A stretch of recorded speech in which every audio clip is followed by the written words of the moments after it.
Между тем, сегодня в столице республики прошел 5-й фестиваль для мам и детей «Мамалыш». В ежегодной ярмарке приняли участие врачи-акушеры и неонатологи, детские и семейные психологи, специалисты соцзащиты, представители правительства республики и предприниматели. Организаторами мероприятия уже в 5-й раз стала Лига женщин Якутска при поддержке столичной администрации и Минздрава региона.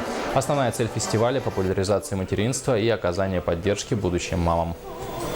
Мы, конечно, всегда рады, что такие мероприятия проходят. Здесь мамочки получат, то есть сегодня много очень советов полезных, и как обращаться с ребенком, и по психологические какие-то моменты тоже она может получить советы, получит советы от медицинских работников, да.